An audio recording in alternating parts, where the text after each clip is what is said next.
జగద్గురువు ఆదిశంకరులు సాక్షాత్తు శివాంశ సంభూతులు, అంటే శివుని యొక్క స్వరూపమనే చెప్పుకోవచ్చు. మరి అలాంటప్పుడు శివదర్శనం కోసం మళ్ళీ కైలాసానికి ఎందుకు వెళ్ళారు ఆదిశంకరులు? బాగుందమ్మా. శంకర శంకర సాక్షాత్ అని పెద్దలు చెప్తారు.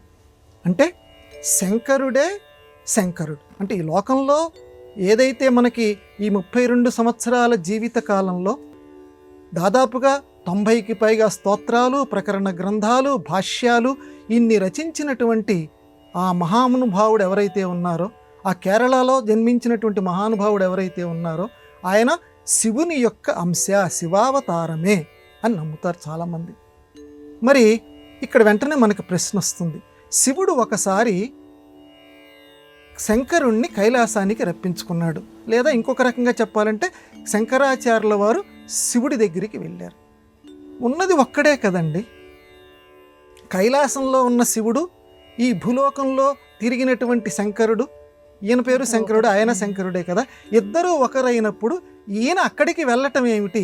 ఈయన ఎక్కడున్నా కూడా ఆ పని చేయొచ్చు. ఎందుకు వెళ్ళాడు కైలాసానికంటే సౌందర్య లహరి అనేటువంటి ఒక గ్రంథాన్ని అమ్మవారి దగ్గర నుంచి తెచ్చుకోవటానికి వెళ్ళేట శంకరుడు.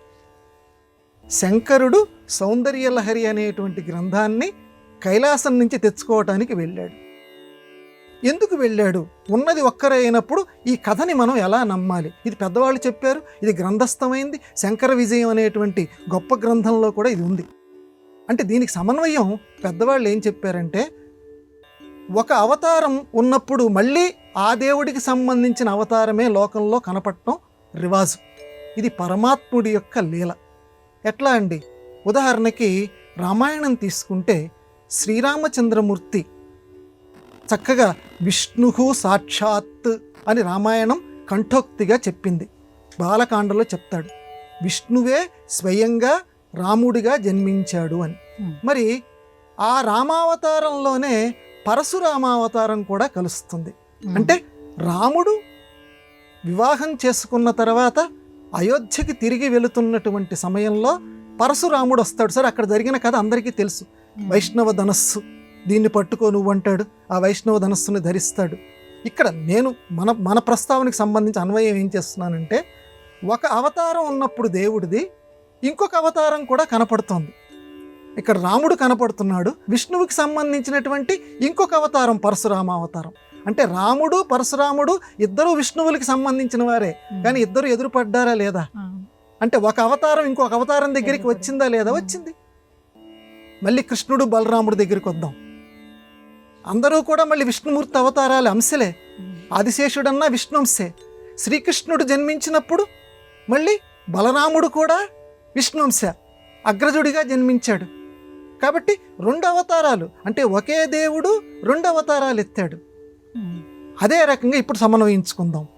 ఒకే దేవుడు, ఒకే శంకరుడు ఇక్కడ లోకంలో మనల్ని అందరినీ ఉద్ధరించటం కోసం, పామరుల్ని ఉద్ధరించటం కోసమేమో 90 స్తోత్రాలు రాశారు.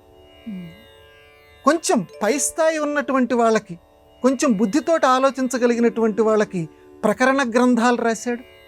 ఆ పై స్థాయి ఉన్నటువంటి వాళ్ళకి భాష్యాలు రాశాడు. చక్కగా ఏవైతే ఆ దశోపనిషత్తులు ఉన్నాయో చక్కగా వాటన్నిటికీ భాష్యాలు రాశాడు. అంటే స్థాయిల్ని బట్టి.